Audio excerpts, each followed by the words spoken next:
और आइए इस वक्त आपको सीधे लिए चलते हैं महाराष्ट्र के फुले, जहां पर इस वक्त प्रधानमंत्री संबोधित कर रहे हैं। करना बहुत जरूरी है। जब महिलाएं आगे बढ़ती हैं तो पूरा समाज तेजी से प्रगति करता है।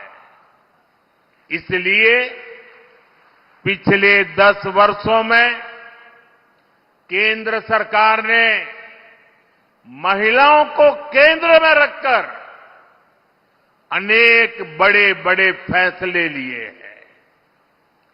पिछली सरकारों ने सैनिक स्कूलों से लेकर काम के कई क्षेत्रों में महिलाओं का रास्ता रोका हुआ था। ये मोदी है, उसने वो सारे बंधन हटाए, महिलाओं को ज्यादा से ज्यादा क्षेत्रों में काम के अवसर दे दिए, सारे दरवाजे खोल दिए। हमने नारी शक्ति बंधन अधिनियम के जरिए विधानसभाओं और संसद में महिलाओं को आरक्षण का अधिकार दिया। शौचालय से लेकर गैस सिलेंडर तक हर योजना के केंद्र में हमारी माताएं बहनें ही रही है। हमने जब इन योजनाओं को शुरू किया था तब कांग्रेस के लोग हमारा मजाक उड़ाते थे, लेकिन आज वही योजनाएं महिला सशक्तिकरण का पर्याय बन गई है। मुझे खुशी है कि महाराष्ट्र की महायुति सरकार भी हमारे विजन को आगे बढ़ा रही है। माताओं को, बहनों के लिए यहां अनेक योजनाएं शुरू की गई है। आज महाराष्ट्र में हर डॉक्यूमेंट पर माता का नाम अनिवार्य कर दिया गया है। महायुति सरकार के इस फैसले का हर किसी ने खुले दिल से स्वागत किया।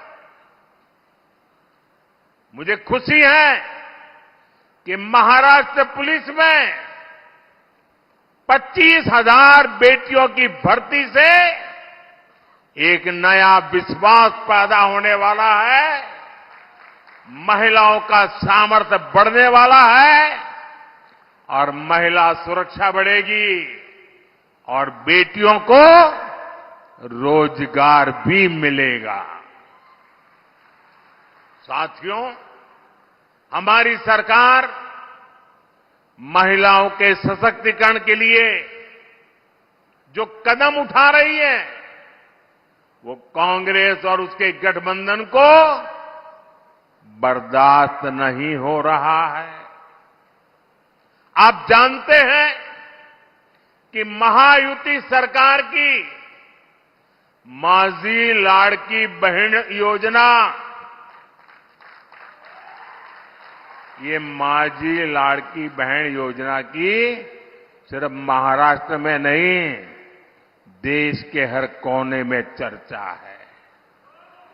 लेकिन कांग्रेस माझी लाड़की बहन योजना को बंद करवाने के लिए भांति भांति साजिशें रच रही है। कांग्रेस के इकोसिस्टम वाले लोग इस योजना के खिलाफ कोर्ट तक पहुंच गए हैं। कांग्रेस और उसके साथियों ने ठान लिया है कि अगर उन्हें सत्ता मिली तो सबसे पहले इस योजना को बंद कर देंगे।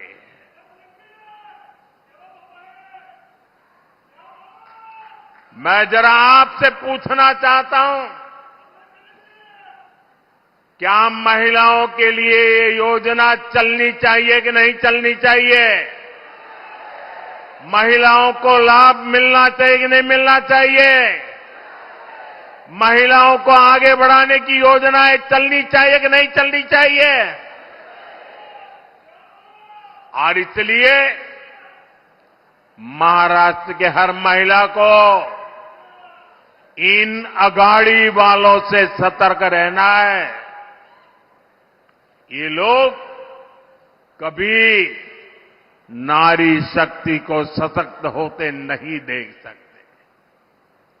पूरा महाराष्ट्र देख रहा है, कांग्रेस और अगाड़ी वाले लोग अब महिलाओं को किस तरह गाली देने पर उतर आए हैं।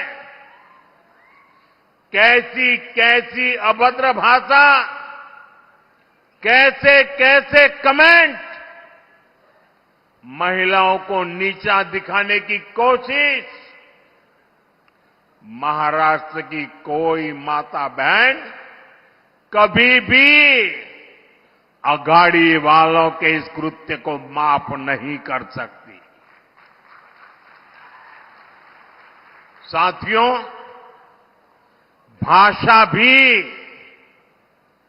और मातृभाषा तो एक तरह से हमारी मां होती है। मुझे गर्व है कि हमारी सरकार ने मराठी भाषा को अभिजात भाषा का दर्जा दिया है।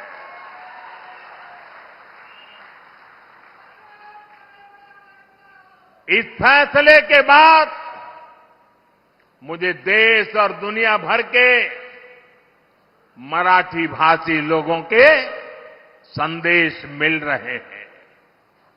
लोग इस फैसले से भावुक हैं। ये उनका वर्षों पुराना सपना था, जिसे हमारी सरकार ने पूरा किया है। भाई और बहनों, मराठी भाषा को अभिजात भाषा का दर्जा मिले, ये दशकों से महाराष्ट्र के लोगों की इच्छा थी, मांग थी। कांग्रेस पार्टी ने महाराष्ट्र में भी राज किया है, केंद्र में भी राज किया है और केंद्र में महाराष्ट्र में एक साथ भी राज किया है, सरकारें चलाई। लेकिन मराठी को अभिजात भाषा का दर्जा मिले, इन्हें इसकी जरूरत नहीं लगी। इन्होंने हमेशा मराठी भाषा के सम्मान की मांग को अनदेखा किया। उन्हें अब भी परेशानी हो रही है। ये काम मोदी ने कैसे कर दिया? मोदी ने क्यों कर दिया? महाराष्ट्र के नाम पर राजनीति करने वाले अघाड़ी वालों का यही असली चेहरा है। साथियों, महाराष्ट्र में डबल इंजन सरकार ने कैसे काम किया है, ये आज पूरी दुनिया भी देख रही है। आज विदेशी निवेश में, नए अवसरों में महाराष्ट्र पहली पसंद है। लगातार 2 साल तक महाराष्ट्र विदेशी निवेश में नंबर 1 रहा है।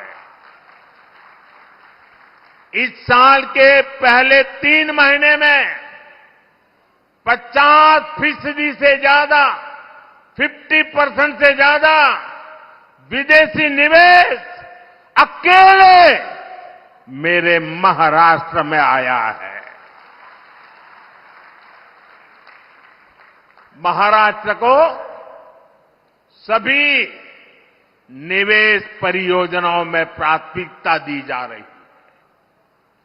इलेक्ट्रॉनिक वाहन परियोजना, ग्रीन एनर्जी और सोलर प्रोजेक्ट, स्टील प्रोजेक्ट, ऐसे कितने ही प्रोजेक्ट महाराष्ट्र के अलग अलग हिस्सों में स्थापित किए जा रहे हैं। भारत का सबसे बड़ा पोर्ट, पूरे हिंदुस्तान का सबसे बड़ा, ये पोर्ट भी, बंदरगाह भी हमारे महाराष्ट्र में बन रहा है। इंफ्रास्ट्रक्चर के बड़े प्रोजेक्ट से महाराष्ट्र में नए अवसर तैयार हो रहे हैं। साथियों, और जिस दिन मैं वाधवन पोर्ट के शिलान्यास के लिए आया था, उस दिन हमारे देवेंद्र जी ने पब्लिक में एक इच्छा व्यक्त की थी। उन्होंने कहा था कि हिंदुस्तान का सबसे बड़ा बंदरगाह बन रहा है। मोदी जी इतना सारा कर रहे हो, हजारों करोड़ लगा रहे हो, तो वहां एक एयरपोर्ट भी बना देना। उस दिन तो मैं चुप रहा था, लेकिन भाइयों बहनों, जैसे ही आचार संहिता खत्म होगी, जैसे ही महाराष्ट्र में महायुति की शपथ विधि हो जाएगी, मैं महाराष्ट्र सरकार के साथ बैठ करके देवेंद्र जी की इच्छा कैसे पूरी हो, इस बात के लिए काम करूंगा।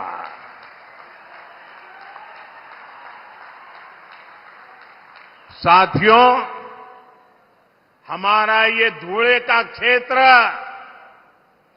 औद्योगिक विकास का गढ़ रहा है, और अभी देवेंद्र जी ने धुले का क्या बढ़िया वर्णन किया। देश में बहुत कम जिले हैं जिनको इतनी सारी सौगात एक ही इलाके में मिली होगी।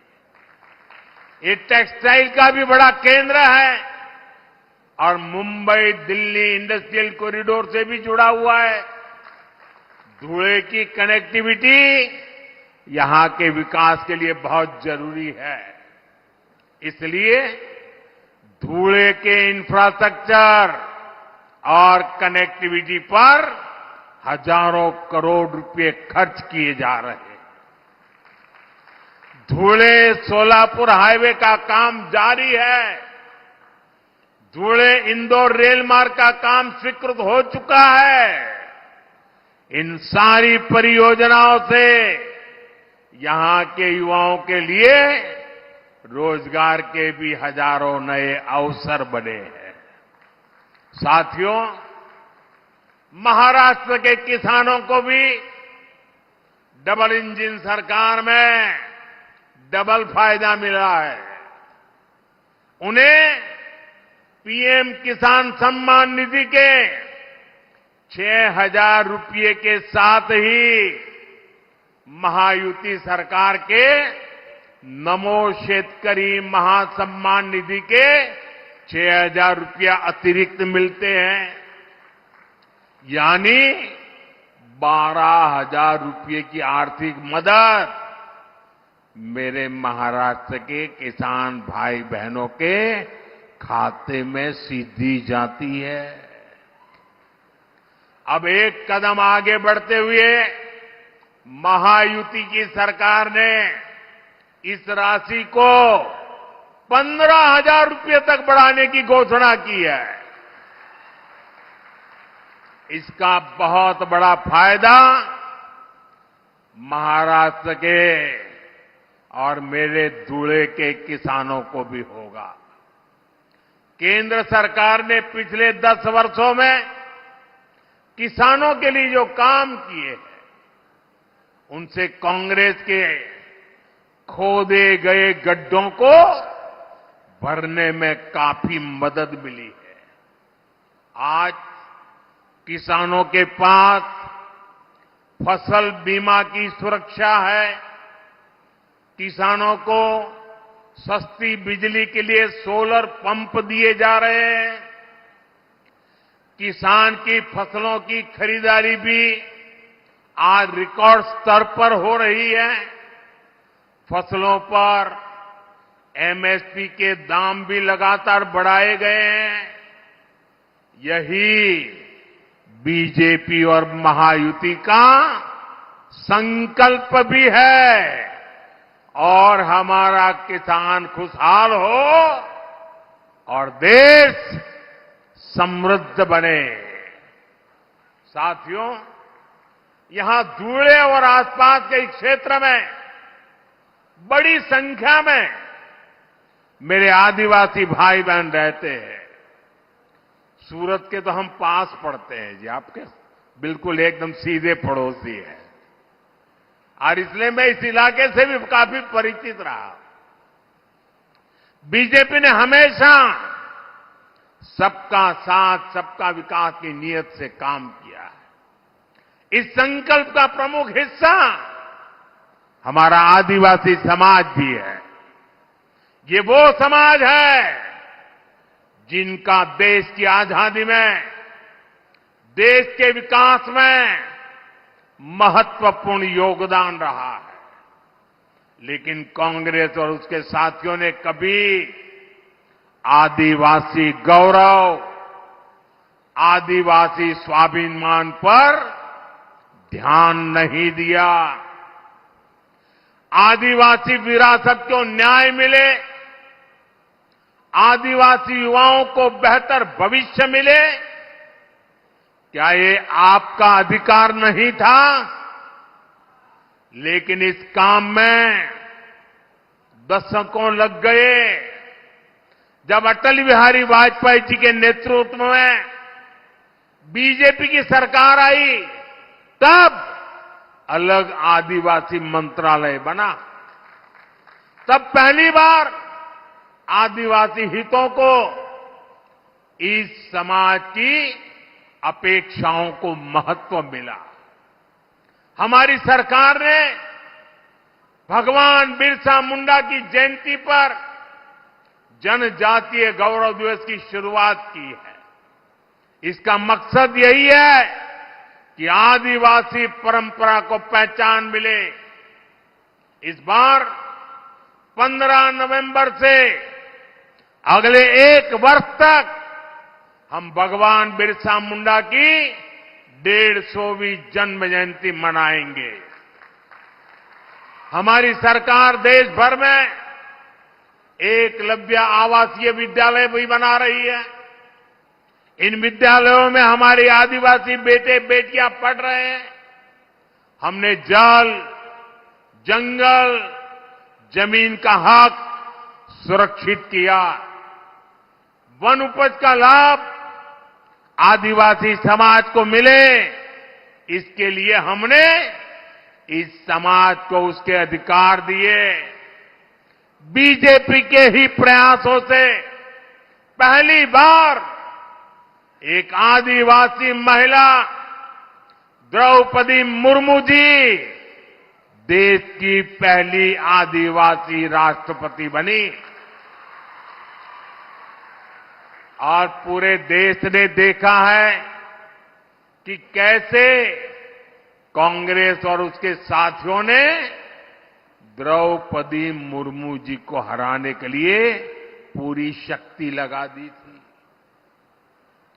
आए दिन ये लोग द्रौपदी जी का अपमान करते हैं और ये इनकी पुरानी आदत है। बाबा साहब आंबेडकर को हराने के लिए नेहरू समेत ने ताकत लगा दी थी। आज से 25-30 साल पहले बाबा साहब आंबेडकर को नीचा दिखाना। महाविकास अघाड़ी पर निशाना साधते हुए प्रधानमंत्री नरेंद्र मोदी को आप सुन रहे थे।